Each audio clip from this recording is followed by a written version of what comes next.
Саламатсыздарбы достор, мен атым Альмир. Бүгүн мен күндүн маанилүү жаңылыктар менен тааныштырам. Балбан Айпери Медет кызы 19 жайкы Азия оюндарынын чемпиону болду. Ал 6 октябрда Азия чемпионатында кыз келиндер күрөшү боюнча 76 кг салмакта таймашка чыгып, казакстандык Жамиля Багбергенованы жеңип алды. Ошентип өлкөнүн капчыгына алтын медаль алып келди. Ушул эле чемпионатта спортчу Айсулуу Тыныбекова менен Кымбат Тойтонова коло медальга ээ болушту. Тыныбекова күрөш боюнча 62 кг чейинки салмакта күч сынашып, 3-орун үчүн таймашта казакстандык Ирина Кузнецованы утуп алды. Үстүбүздөгү жылдын апрелинде Айсулуу Тыныбекова Казакстандын Астана шаарында өткөн Азия чемпионатын утуп, Азиянын 5 жолку чемпиону болгон. Тыныбекова кыргыз күрөшүнүн тарыхындагы жалгыз дүйнөнүн 3 жолку, Азиянын 5 жолку чемпиону. Токио Олимпиадасынын күмүш медалинин ээси. Тойтонова карате боюнча 61 кг чейинки салмакта күч сынашып, Камбоджанын спортчусун утты. Ошентип 3-орунга татыды. Буга чейин 2022 жылы Ташкентте өткөн Азия чемпионатында Тойтонова күмүш медальга ээ болгон. Кытайда өтүп жаткан Азия оюндарында улуттук курама команда жалпы 5 медаль тагынды. Алардын ичинен Эрлан Шеров, Акжол Махмудов жана Жуламан Шаршанбеков алтын алса, Разак Бейшекеев менен Сардана Трофимова коло медалдын ээси болушту. Ал эми балбандар командалык эсепте 3-орунду ээлешти. 23 сентябрда башталган 19 жайкы Азия оюндары 8 октябрда аяктайт. Ага 45 өлкөдөн келген 12500 чукул спортчу катышып, спорттун 40 түрү боюнча күч сынашууда.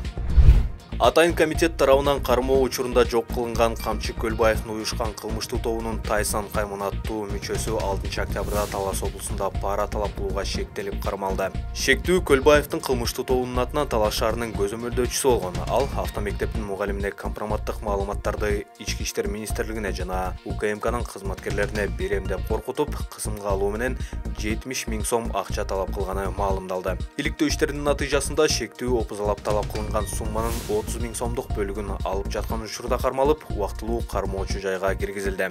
Ошондой эле тинтүү учурунда шектүүдөн 20 грамм салмактагы баңги зат табылды. Учурда тиешеси бар адамдарды аныктоо боюнча иштер жүргүзүлүп, тергөө уланып жатат. Мыйзамдагы оору Камчы Көлбаев 4 октябрдын кечинде кармоо операциясы учурунда өлтүрүлгөн. УКМКдан аны кармоого уюшкан кылмыштуу топтун башчысы Дөү Чыңгыз Кайман аты бар Чыңгыз Жумагуловдун өлүмүнө катыштыгы бар делген арыз негиз болгонун айтышкан. 4 октябрда Ош шаарындагы көп кабаттуу үйлөрдүн биринде лифт аварияга учурап, 39 жаштагы киши каза тапты.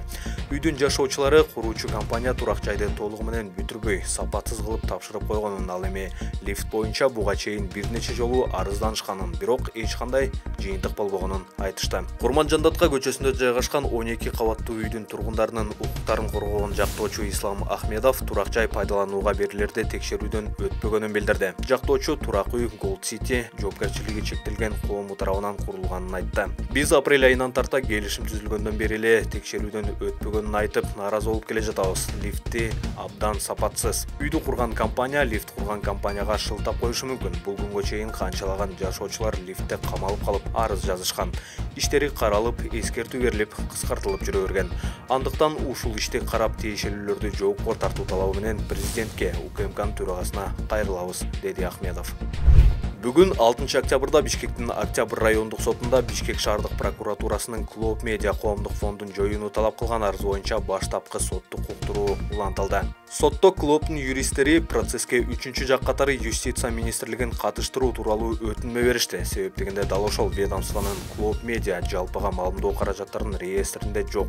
Ошондуктан жоюлууга тийиш деген катынын негизинде шаардык прокуратура сотко арыз берген. Прокуратуранын өкүлдөрү Клоптун юристтери келтирген өтүнмөгө каршы чыгышты, бирок судья Юстиция министрлигин 3-жак катары сот процессине тартуу боюнча өтүнмөнү канааттандырып, тыныгуу жарыялады.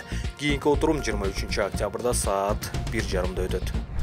Кыргызстандын жарандык авиация мамлекеттик агенттиги эл аралык жарандык авиация уюмунун аудитинен ийгиликтүү өттү. Бул тууралуу министрлер кабинетинин төрагасынын орун басары Бакыт Төрөбаев Кыргызстандын жарандык авиациясынын 90 жылдыгына арналган салтанаттуу аземде билдирди. Анын айтымында бийлик коопсуздук жана сапат жагынан эл аралык стандарттарга жооп берген кызмат көрсөтүүлөргө жетүү үчүн алгылыктуу иштерди жүргүзүп жатат. Ал эми кыргыз авиациясынын аудиттен ийгиликтүү өтүшү евро биримдиктин кара тизмесинен чыгууга өбөлгө болот. Кыргызстандын жарандык авиация департаменти менен жергиликтүү авиакомпаниялар 2006 жылдан бери евро биримдиктин кара тизмесинде турат. Эл аралык жарандык авиациянын эксперттери ал учурда республиканын мыйзамдык базасы эл аралык ташуулардын стандарттарын сактоого мүмкүндүк бербегендиктен, анын ичинде дүйнөлүк стандарттар менен учуу алдындагы коопсуздук талаптарына жооп бербегендиктен улам ушундай чечим кабыл алган. Ал эми 2023 жылдын башында жарандык авиация мамлекеттик агенттиги Евробиримдиктин кара тизмесинен чыгуу боюнча иш-чаралар планы иштелип чыкканын билдирген.